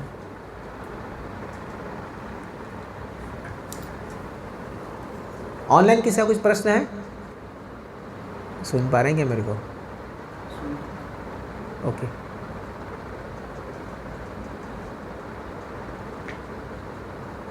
और यहाँ किसी का कोई डाउट कमेंट? मुझे अभी चार उनको माइक दो, माइक दो, माइक दो, माइक। कॉर्डलेस है, कॉर्डलेस? हाँ, इसमें होगा, वो सब सुन पाएंगे ना। हरे कृष्ण। प्रभु जी, ये वासुदेव के और जो कृष्ण के पहले के जो अवतार को आपने बताया कि आसुर वृत्ति के थे सभी, 1 से लेकर 6 तक। हाँ, और बलराम हमें गुरु बन के आ गया और 8वें कृष्ण। यहाँ में हम 4 के बारे में बात किया, 5वां और 6वां रह गए। नहीं, ये चार जो असुर है, ये मैंने एक्चुअली कैटेगरी वो निकाला। ये जो 6 अनर्था है वो है काम, क्रोध, लोभ, मोह, मद, मत्सर्य। ये 6 अनर्था जो हैं वो 6 जो बच्चे जिनको कंस ने मारा था वो रिप्रेजेंट करते हैं। तो ये षड गर्भा इनको कहते हैं, षड गर्भा। ये षड गर्भा जब खत्म हो जाएंगे हृदय से, तब गुरु आकर के कृष्ण को बैठा देंगे हृदय में, 7वां और 8वां गुरु। इसलिए 7वां जो गुरु बलराम, वो संकर्षण कहा गया है, आकर्षित करेंगे वो कृष्ण को हृदय में, ये उसका मतलब है। ठीक है, ओके। Anybody else? माता जी किसको पूछना है कुछ? हैवी तो नहीं हो गया क्लास कहीं ज़्यादा? क्वेश्चन है, मतलब सबके बेनिफिट के लिए। हाँ, ये आपने हेलो, हाँ, आपने जैसे बताया कि काम वो मत से, तो कभी कभी क्या होता है कि कोई जानबूझ के ऐसा करना नहीं चाहता और हो जाता है सर्कमस्टेंस। हाँ, अभी एग्जांपल मेरा खुद का अगर लेंगे, हाँ, तो घर में बच्चे हैं, हाँ, बच्चे कुछ ऐसा वैसा कर देंगे, हाँ, तो गुस्सा तो क्रोध आ जाता है। हाँ, इट इज मोमेंटरी बट वो आता है। हाँ, हाँ, सही बात है। श्योर कितने भी पेरेंट्स सबको आता है। Yes, correct. तो वो उसको कौन सी कैटेगरी में फिट करेंगे? क्योंकि वो गुस्सा नहीं करेंगे हाँ, तो भी वो सीखेंगे, हाँ, और गुस्सा करेंगे तो उनको लगेगा कि पापा हाँ, गुस्सा कर रहे हैं। हाँ, हाँ, हाँ, और Correct. how do we deal with it? Correct, correct. तो आपका बहुत अच्छा प्रश्न है। देखिए, हर एक चीज़ का कोई नेगेटिव रोल है तो पॉजिटिव रोल भी है। जैसा आपने सही कहा कि बच्चों पे हम गुस्सा नहीं करेंगे तो सुधरेंगे कैसे, है ही नहीं। जैसे मुझे खुद ही अपनी लाइफ में याद आ रहा है कि एक बार मैंने 100 रुपये का नोट चुरा लिया था अपने अंकल के वो एक कोई गड्डी लेके आए थे, वो उनके पास था, तो मुझे बहुत शौक़ था। मैं मेरे भाई के पास देखा तो चुरा लिया। तो उस समय वो नेक्स्ट दिन जब लेने गए तो ढूंढे, नहीं मिला। तो शायद मेरी मदर को पता चल गया कैसे, तो मेरे पर्स में देख लिया होगा उसने कहीं। तो मुझे एक ज़ोरदार लगाया घुमा के, बहुत ज़बरदस्त जोर का झापड़ लगाया। लेकिन मैं आज बहुत थैंकफुल उनको कि आज उन्होंने वो झापड़ जो लगाया था सुबह, आज तक मैंने 25 पैसा भी नहीं चुराया किसी और का, है ना। तो क्या होता है, कभी कभी ये चीज़ दरकार है हमें खुद को सुधारने के लिए, बच्चों को सुधारने के लिए। लेकिन कब एंगर हमारे लिए वो हो जाएगा दुष्परिणाम, जब ये एंगर आउट ऑफ एनवी आना शुरू हो जाएगा। एक्चुअली देखिए, एंगर भी जो है, अब आप बोलोगे चैतन्य महाप्रभु को देखिए, जब नित्यानंद प्रभु पे जगाई मधाई ने अटैक किया तो महाप्रभु सुदर्शन चक्र लेके आ गए। वही महाप्रभु सिखा रहे त्रिनादपि सुनीचे ना, अरे विनम्र बनो उससे, और वही सुदर्शन चक्र लेकर के उसका गला काटने को आ गए। तो when to apply anger, Hanuman ji को देखिए, कल हनुमान जयंती मनाया हमने, इतना एंगर दिखाया कि भगवान ने बोला खाली सीता मैया को ढूंढ के लाना। ये बाबू साहब जाके जला चुला के आ गए, सब पूरा लंका उंका को सब तोड़ फोड़ करके आ गए एकदम, क्योंकि गुस्सा आ रहा है ना। और पता है रावण को क्या बोल के आए, प्रभु श्री राम का आज्ञा नहीं तो अभी तेरे को यहीं घसीट के लेके आता उनके सामने मार करके। वो आज्ञा नहीं है प्रभु श्री राम का मेरे को करने का। तो क्या है, when anger is reposed for a right cause then it is not अनर्था। अनर्था मतलब क्या है? जिसका कोई अर्थ नहीं है, फालतू का एंगर करना। और स्पेसिफिकली जैसे मान लीजिए अगर कोई हमारे कोई पर्पस में कोई बाधा बन रहा है और तब आप एंगर दिखा रहे हो तो इट में भी अनर्था। तो क्या होता है कभी कोई, जैसे मान लीजिए अभी कोई खाने के लिए बैठा है, 5 मिनट लेट हो गया खाने में, आप कई लोगों को देखते हो आग बुबुला हो जाते हैं, थाली फेंक के मारते, नहीं खाऊंगा जा। मैंने देखा है ऐसे मेरे घर में, इसलिए आपको बता रहा हूँ। तो इतना ज़्यादा गुस्सा कर देते हैं, मैं खुद भी कई बार ऐसे में गुस्सा हो जाता हूँ। या मान लीजिए कोई हमें थोड़े से कंफर्ट में हमारा हो गया, मान लीजिए अभी ठंड है और पानी गर्म नहीं मिला आपको, सुबह उठे नहाने के लिए तो ले पूरा घर को सिर पर उठा लेंगे। दीज आर ऑल अनर्थास, जो अनवांटेड है, जहाँ इसकी दरकार नहीं है वहाँ पर एक्सेसिव एग्जीबिशन करना ये था। लेकिन अगर आप राइट कॉज के लिए कर रहे हैं तो उसमें कोई बनी। एंड दैट टू ऑल्सो, अभी आप चिल्ड्रन पर भी एंगर दिखा रहे हैं तो वो कंस्ट्रक्टिव एंगर होना चाहिए। देखिए 2 होता है, एक होता है कंस्ट्रक्टिव, एक है डिस्ट्रक्टिव एंगर। डिस्ट्रक्टिव क्या है? आप इतना क्रोध कर रहे हैं, मैं आपकी बात नहीं कर रहा हूँ, कई माता पिता इतना क्रोध करते हैं कि फिर बच्चे जो हैं वो उनसे दूर भागने लग जाते हैं और छुप के गलत काम करते हैं फिर, क्योंकि उनको पता है कि इनके पास तो कुछ करो तो ये डांटना ही है, मार ही खाना है मेरे को, तो फिर छुप के गलत काम करेंगे। लेकिन कंस्ट्रक्टिव एंगर क्या है? जब आप एंगर तो कर रहे हैं लेकिन साथ में इतना लव एंड अफेक्शन भी है। जैसे अब जब मेरी मदर ने मेरे को झापड़ मारा, मेरे को पता है कि अरे भाई प्रेम भी इनसे ही मिलने वाला है, खाना भी इनसे ही मिलने वाला है ना, वो मेरे को पता है। तो इसीलिए मैंने देखा कि जो लोग बचपन में जितना अपने माता पिता से एक्चुअली डांट मार फटकार खाते हैं और वो कंस्ट्रक्टिव है, उतना ज़्यादा प्रेम करते हैं अपने माता पिता से, उतना ज़्यादा वो प्रेम करते हैं। और जहाँ जिनके पेरेंट्स डिस्ट्रक्टिव एंगर को शो करते हैं, मतलब अपना गुस्सा उन पर उतारना, मैंने बॉस का गुस्सा है, ऑफिस का गुस्सा है, बाहर का गुस्सा है, वो घर पे आके उन पर उतार रहे हैं, तो इसमें डिफरेंस है, समझ रहे ना आप? तो वो समझ जाएगा ये फालतू का गुस्सा कर रहे हैं। फिर या तो वो रिबाउंड करेगा और या तो वो बड़े होकर के वो आपको भेजेगा ओल्ड एज होम में, पिताश्री बाय बाय, अब आपकी नहीं चलने वाली है, समझ रहे? ये मेरा अंडरस्टैंडिंग है, ठीक है, ओके ओके। ऑनलाइन बड़ी ठीक है।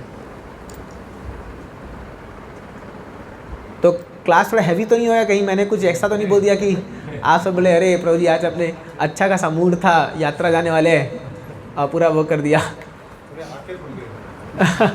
तो ये तो है, ये हम सबके लिए है, हम सबको अपने ऊपर काम करना है, मुझे भी करना है। इस ऐसा नहीं है कि हम बहुत ही ज़्यादा महान और हम में अंदर कोई अवगुण नहीं है, सबके अंदर है। तो सबको अपने अपने लेवल पे काम करना है, तभी हम भक्ति में धीरे धीरे आगे बढ़ेंगे। तो ठीक है, तो अभी कॉल दे दिए प्रभु, वील हैव सम कीर्तन, और आज हमारा बर्थडे सेलिब्रेशन भी है। तो कल जो हमारे यहाँ पर सुनील सिंह प्रभु के घर में हम प्रोग्राम कर रहे हैं, तो उनकी वाइफ रोशनी माता जी का कल जन्मदिन है। परसों है? अच्छा परसों है क्या? ओके। तो उसी विषय पर हम उनको धन्यवाद भी देते हैं और बहुत सारी शुभकामनाएं भी देना चाहेंगे, और वो बर्थडे फेस्टिवल हम मनाएंगे। और उससे पहले मैं और एक बात कहना चाहूँगा कि जैसे आप जानते हैं कि हमारे मंदिर में एक भक्त हिज ग्रेस पयोनिधि प्रभु, उन्होंने अपना शरीर छोड़ दिया पिछले रामनवमी को। तो इससे हमने ऑफ कोर्स मेमोरियल प्रोग्राम बनाया और बहुत गुणगान हुआ। आप में से कुछ लोग वहाँ आए भी थे और बहुत गुणगान हुआ। तो कई बार क्या होता है, भक्तों के मन में एक डाउट इससे भी आता है कि अरे वो तो फुल टाइम डिवोटी था, वो तो भगवान का भक्त था, ऐसा कैसे हो गया उसके साथ? एक हादसे में उनकी शरीर चला गया, तो ऐसा कैसे हो गया? तो क्या है, हमें कुछ चीज़ों को आध्यात्मिक रूप से देखना चाहिए। तो ऑफकोर्स हो सकता है आपके मन में ना आए, लेकिन ये आ भी सकता है कि अरे जब ऐसे ड्यूटी से ऐसा हो गया तो हमारे साथ भी कुछ भी हो सकता है, फिर भगवान कहाँ रक्षा किए, ऐसा हो सकता है। लेकिन मैं ये आपको बताना चाहूँगा कि देखिए, कई बार भगवान अपने भक्तों को वो पर्सनली उनके लाइफ में इंटरफेयर करके उनके जीवन को भक्ति में लगा करके अपनी कोई योजना के तहत उनको अपने पास बुला लेते हैं। तो ये भगवान की योजना स्पष्ट नज़र आ रही है, क्योंकि देखिए इतने शुभ दिन में, और वो जो पयोनिधि प्रभु थे वो कई प्रकार की सेवा करते थे, और आप यकीन नहीं मानेंगे, उस दिन वो जिस सेवा में माहिर थे वो सब सेवा करके गए। आपको बताता हूँ, जैसे वो भगवान की ड्रेसिंग करते थे तो सुबह वो भगवान राधा मदन मोहन जी का ड्रेसिंग पहना के गए। वो मृदंग बहुत अच्छा बजाते थे तो गुरु पूजा में मृदंग बजाया। वो कॉन्ग्रीगेशन पिचिंग करते थे तो अपने सारे कॉन्ग्रीगेशन को उन्होंने जुहू बुलाया और वहाँ पर उनको बढ़िया रामनवमी सेलिब्रेट किया, भगवान का अभिषेक किया। फिर रात को प्रसाद खाने के बाद 9 साढ़े 9 बजे लगभग जो है वो कुछ भक्तों को हवा नहीं लग रही थी तो एक इलेक्ट्रिक फ़ैन था उसको घुमाने गए थे ताकि भक्तों को हवा लगे, और बस वो गए तो उनको ऐसा शॉक मारा कि उसमें तुरंत ही 5 मिनट 2 मिनट के अंदर उनके शरीर त्याग दिया। तो इसीलिए ये बड़ा ही दिव्य डेथ, एक्चुअली अगर आप देखोगे तो बहुत ग्लोरियस डेथ है ना। अब आप देखिए, एक व्यक्ति ऐसे जा रहा है और एक व्यक्ति बेड पे लेटा हुआ है, 3 साल 4 साल 5 साल हो गए और घर वाले ही बोल रहे भगवान उठा ले इसको, कब जाएगा ये पता नहीं, है ना, और वो बेचारा मरने का नाम नहीं ले रहा। तो कौन सा डेथ ग्लोरियस है कि नहीं है। मैं कई लोगों से सुनता हूँ, वो लोग कहते हैं भगवान ऐसा बस देता है कि किसी को तकलीफ़ ना हो मेरे वजह से और बस मैं चला जाऊँ, ऐसा सभी ऐसा चाहते हैं। तो उनको ऐसा ही आया, और सबसे बड़ी बात उनके गुरु महाराज वहाँ उस समय उनके साथ मौजूद थे। तो अपने गुरु से पहले जो चला जाता है जो कि मतलब उसने अपनी भक्ति कंप्लीट कर ली है लगभग। तो और उसमें और भी अच्छी बात यह है कि उन्होंने लास्ट में नारायण नाम पुकारा, क्योंकि उनके एक मित्र थे नारायण पूजा प्रभु, और उनको बुलाते हुए नारायण बचाओ सेम अचानक से पुकारा, ऐसे पुकारते गए। तो कई लोग कह रहे हैं हमारे भक्तजनों में कि उनका गंतव्य बहुत अच्छा हुआ है, बहुत अच्छा हुआ है। ऑफकोर्स हमारे लिए बहुत दुख की बात है, लेकिन हमें ये विश्वास होना चाहिए कि अगर हम भक्ति सही से कर रहे हैं तो जैसा एक भक्त बता रहे थे कि वराह पुराण में लिखा हुआ है कि अगर अंत समय में हम भगवान को स्मरण नहीं कर पाए तो भगवान का ये प्रॉमिस है कि भगवान हमें स्मरण जरूर करेंगे। इसीलिए ये हमारे लिए बहुत होप गिविंग है कि हम लोगों को भगवान कितना सुंदर भक्ति करना चाहिए कि भले ही उस समय हमारी दशा अच्छी ना हो, लेकिन भगवान हमें ज़रूर स्मरण करेंगे और हमारा गंतव्य बहुत अच्छा होगा, इसमें कोई दो राय नहीं है। तो इसीलिए मैं तो मानूंगा उनका जीवन धन्य हो गया, क्योंकि जब हमने सुना इतने भक्तों ने गुणगान किया उनका, तो हम लोग जुहू भी गए थे, 4 घंटा वहाँ गुणगान चला और 4 घंटा यहाँ चला, और अभी भी कई लोग लाइन में खड़े थे कि और हमें भी बोलना है। अगर आप अपनी भक्ति से इतने लोगों के हृदय में जगह बना पा रहे हो तो आप कितने भाग्यशाली हो। हाँ, हमारा तो कोई ठिकाना नहीं है, कहाँ शरीर छूटेगा कोई जानता नहीं है, कितने लोग हमें याद करें ना करें कोई जानता नहीं है। लेकिन मैं उस दिन सोचा था कि ये भक्त कितना महान है, इसने इतने लोगों के हृदय में अपनी स्थान बना ली है अपनी भक्ति के बल से। तो और आप देखिए पूरा इस्कॉन समाज आज उनके लिए प्रार्थना कर रहा है, हर मंदिर में प्रार्थना हुई है, उनके लिए यज्ञ हुआ, हरिनाम संकीर्तन हुआ, उनका जब अंतिम संस्कार हुआ तो 200-300 भक्त गए हैं। तो आप सोचिए कितना बड़ा सौभाग्य है। तो इसीलिए हम लोग इस्कॉन से जुड़े हुए हैं, हम लोग भक्ति कर रहे हैं, हमारा बहुत बड़ा भाग्यशाली है कि आप यकीन नहीं करोगे कि हम कितने बड़े परिवार से हम जुड़ गए, बहुत बड़ा परिवार से हम जुड़ गए, और हमारे अंतिम समय में कितने लोग हमसे जुड़े पाएंगे अगर हम पूरा साल जितना भी है तब तक भक्ति कर ले। तो इसीलिए हमें इसको बहुत सीरियसली लेना चाहिए कि हम दूसरों के जीवन में भी बहुत हम इम्पैक्ट डाल पाएँ और एक दूसरे को भी हम हेल्प कर पाएँ, है ना। तो हमें ऐसा भक्त नहीं होना चाहिए कि अरे वो चला गया ना मेरा क्या जा रहा है, नहीं, ऐसा नहीं है। हाँ, अभी जो अपना ये जो ग्रुप है अभी तो छोटा ग्रुप है, धीरे धीरे और भक्त जुड़ेंगे बनेंगे, हमें सबके बारे में सोचना है ना।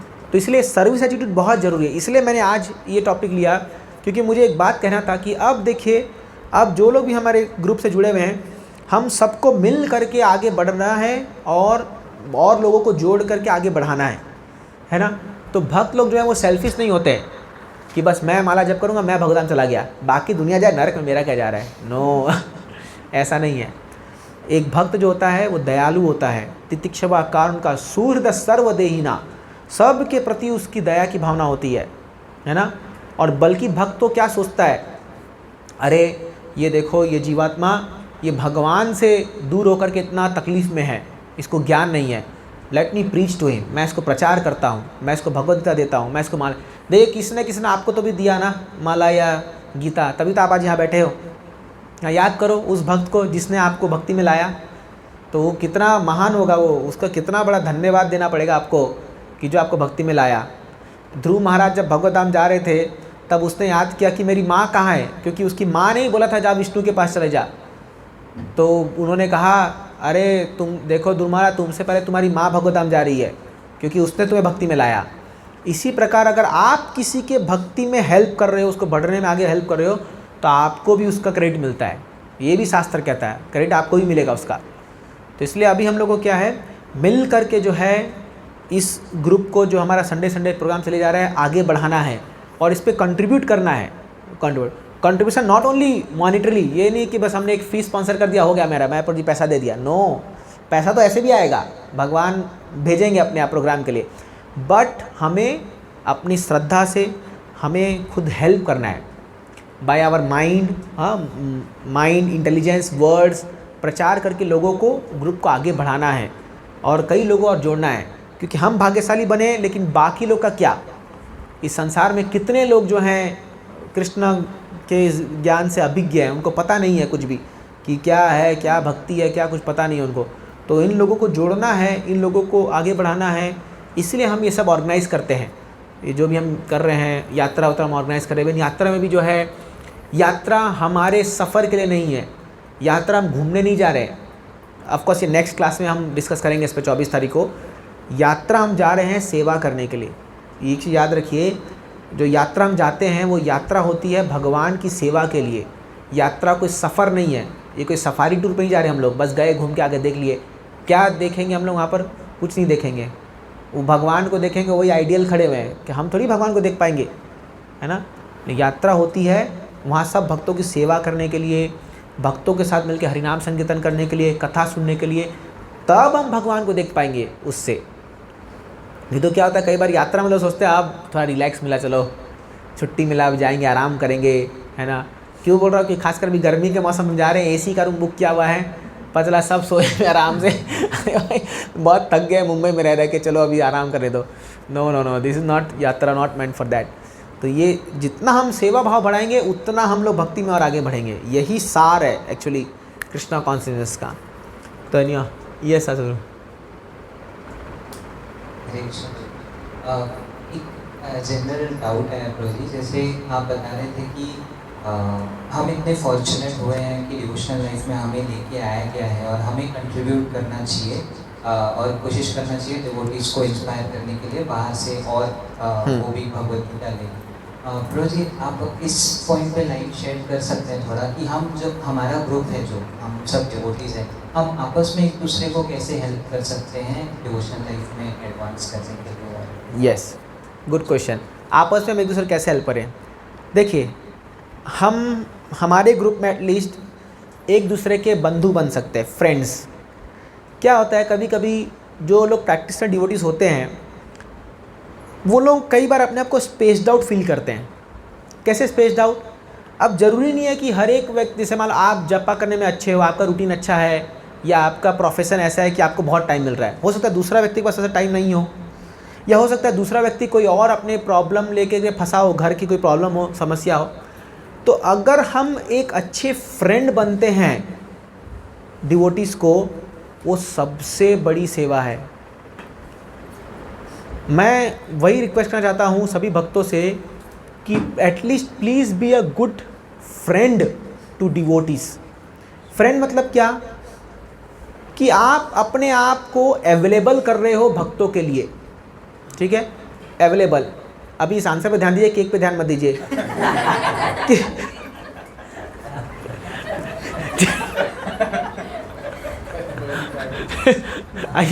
एक घंटा का लेक्चर दिया, कम से कुछ तो फॉलो कीजिए, थोड़ा देरी एटलीस्ट।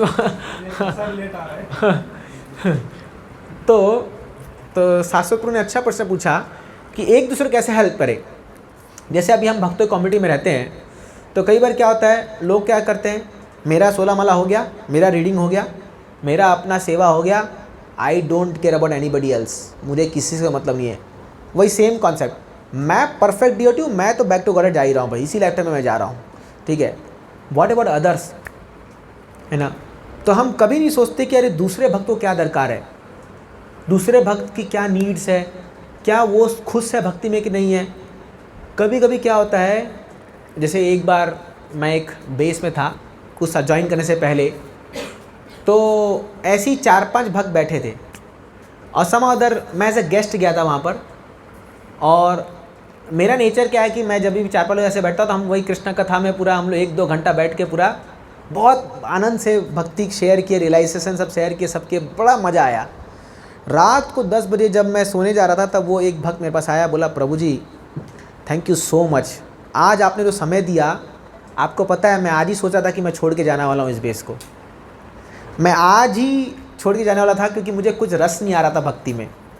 और आप अभी आए तो मुझे ऑफकोर्स मेरा पर्सनल कोई ग्लोरिफिकेशन नहीं है, लेकिन उसने मुझे जेन्युइनली ऐसा कहा कि प्रभु जी आज आपके आने से मुझे इतना अच्छा लगा कि किसी के साथ तो मैं शेयर कर पाया कुछ चीज़ें, या कोई तो मुझे कृष्ण कथा के बारे में कुछ बताया, तो मुझे बड़ा आनंद आया और अब मैं अपना डिसीजन चेंज कर रहा हूँ। मैं बोला अरे थैंक गॉड, मैं सही समय में पहुँच गया। तो मेरी बात नहीं, किसी की बात हो, मान लीजिए कोई व्यक्ति है, ज़रूरी नहीं कि हम हमेशा लाइफ में हमेशा ही उत्साहित रहेंगे, हम हमेशा ही लाइफ में एकदम एक्साइटेड रहेंगे, ज़रूरी नहीं है। कभी हमारा सिचुएशन अप रहेगा, कभी डाउन रहेगा। जब हम डाउन हैं उस समय कौन हमारे को हेल्प के लिए आ रहा है, एक्चुअली वही हमारा एक अच्छा फ्रेंड हो सकता है। कौन हमें जो है वो हेल्प करने के लिए, हरि बोल, तो कौन जो है वो हेल्प के लिए उस समय हमारे मौजूद है। तो देखिए कई बार भक्ति में इवन अगर आप किसी के लिए टाइम भी एक्सटेंड कर रहे हो, that also a great help. आपको कुछ करना नहीं है, खाली उस व्यक्ति के सामने बैठ जाओ और उसको अपने मन की बात बोल लेने दो बस। जस्ट उसका फ़ोन लाए पूछे प्रभु जी, अगर आप किसी भक्त ने आपको कॉल किया, मान लो कहा प्रभु जी बड़ा मूड ऑफ है, अच्छा नहीं लग रहा, आज घर में ऐसा हो गया, ये हो गया, वो हो गया। आप बोले ठीक है प्रभु जी आप कहाँ पर है बताइए, चलो हम लोग मंदिर में आके मिलते हैं। और आप गए और वो 1 घंटा खाली कोई कृष्णा कॉन्शियस नहीं बोला उसने, नो कृष्णा कथा, ही जस्ट स्पोक, उसके जो सारे मन की जो भड़ास है वो निकाला आपके सामने। That is greater service than speaking 2 hours of Krishna katha to him. वो आप बाद में कर सकते हो, और उस समय जो है आपने उसके मनो में जो विचार जो धारा चल रही है खाली उसको सुन लिया, तो you did a very great service to such a person, है ना। That is one thing. Second thing, एक बार हमारा उपदेशामृत में क्लास चल रहा था, तो उत्साह निश्चय धैर्य तत्तर कर्म प्रदान 6 लक्षण है भक्ति में आगे बढ़ने के लिए, रूप गोस्वामी कहते हैं। तो उत्साह का जब बात आया तो हमारे जो स्पीकर थे, एक वरिष्ठ भक्त कह रहे थे देखिए आप भक्ति में कोई बड़ा काम नहीं कर रहे हो, आप कोई बड़ा महान लेक्चर नहीं दे रहे हो, बड़ा कोई कीर्तने नहीं हो, बड़ा कुछ नहीं हो, केवल आप भक्ति में एंथुजियास्टिक हो, आप उत्साहित हो केवल भक्ति में, आप कम्युनिटी के लिए बहुत बड़ी सेवा कर दे रहे हो। Just by seeing you smiling आप बहुत बड़ी सेवा कर रहे हो, है ना। फिर अगेन क्योंकि मैं आंसर दे रहा तो मैं पर्सनल एग्जांपल ही आएगा। एक बार मैं पुणे मंदिर में आश्रम से उछलते कूदते हुए जा रहा था, ऐसी मैंने अपनी धुन में हंसते हुए, तो एक व्यक्ति आकर के मेरे को रोका, बोला प्रभु जी रुकिए, इधर आइए। बोला क्या हो गया? बोला 2 मिनट प्लीज़ मेरे साथ बैठिए। मैं बोला मैं बैठ गया, तो उसने कहा आप इतने खुश कैसे हो? मैं बोला क्यों नहीं हूँ भाई, मेरे जीवन में क्या कमी है जो मैं खुश नहीं रहूँगा? बोले आप बड़ा हंसमुख लग रहे, ऐसे लग रहे हो। मैं बोला हाँ। तो बोला मुझे कुछ समय दोगे? तो मैं मंदिर दर्शन में जा रहा था, मैं वहीं बैठ गया उसके साथ। फिर वो अपने घर की कहानी शुरू कर दिया, मैंने जो भी है कि पत्नी से झगड़ा हो गया, ये हो गया, वो हो गया। फिर मैं उसको कुछ बताया, कुछ किया, लेकिन वो 10-15 मिनट उसके साथ बैठने से ना, तो क्या हुआ, जो मेरा उत्साह था समा था उसमें ट्रांसफ़र हो गया, और वो इतना उत्साहित हो गया, वो बोला अभी मैं कल से हर दिन मंदिर आऊँगा, अभी मैं कल से ऐसा होऊंगा। तो मुझे इतना खुशी हुआ, मैं बोला देखो आज मैं क्या किया इसके जीवन में, कुछ नहीं किया, खाली मैंने 10 मिनट को समय दे दिया, और ये एक मायूस चेहरा लेके बैठा था और ये खिल गया इसका चेहरा। तो मुझे बहुत संतुष्टि हुई अंदर से, परमात्मा ने बहुत खुशी दी कि अरे you did a good job. Actually हमें ऐसे ही करना है एज डिवोटीज़।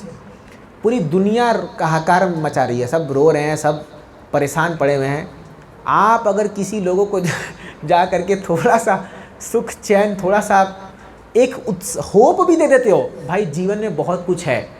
लोग तो होपलेस बैठे हुए हैं इस दुनिया में, कुछ होने वाला ही नहीं है, मेरा मजाक नहीं बता रहा, होपलेस बैठे हुए लोग एकदम, उनको लगता है सब बेकार है इस दुनिया में। लेकिन अगर आप एक उम्मीद भी दे दोगे कि अरे भाई तू जानता नहीं है तेरा जीवन कैसा है, कितना सुंदर बन सकता है, यू आर इन इग्नोरेंस, है ना। तो कितना बड़ा सर्विस कर रहे हैं हम सोसाइटी के लिए, आप सोचिए। इसीलिए प्रभुपाद जी ने कहा था ISKCON will be known in the history of the world to save the mankind in the darkest hour. इसका हिंदी अनुवाद इस प्रकार है, ISKCON इतिहास में जाना जाएगा कि उसने मनुष्य को बचाया है, समाज को बचाया है उसके सबसे घोर स्थिति में, जब सबसे मतलब कलयुग का एकदम चल रहा होगा टॉप लेवल, तब ISKCON को याद किया जाएगा इसने बचा दिया समाज को। और ये हो रहा है और आगे भी ऐसा होगा, आप देखोगे। तो इसलिए एटलीस्ट इन डिवोटी कम्युनिटी हमें एक दूसरे के प्रति सहानुभूति होनी चाहिए, सेंसिटिविटी होनी चाहिए लोगों के प्रति, है ना। सेंसिटिविटी कि अगर आज वो दुखी है तो कहीं ना कहीं मैं भी उसका कारण हूँ और मुझे उसको हेल्प करना चाहिए, है ना। मैं तो खास करके मेरे कृष्णा कॉन्शियस लाइफ में मैंने आज तक मैंने जितने भी भक्त मेरे संपर्क में आए, मैंने उनको ये कहा है कि देखिए प्रभु जी, आपकी भक्ति को बचाने के लिए कुछ भी करना पड़े तो हम वो करेंगे, कुछ भी हो वो हम किसी भी हद तक जाएंगे भक्ति, क्योंकि एक जीवात्मा यदि भक्ति में आया है तो आप समझिए वो कितने कष्टों को पार करके, कितने कई करोड़ ब्रह्मांड ब्रह्मते को न भाग्यवान जीव करके वो कृष्ण के शरण में आया है।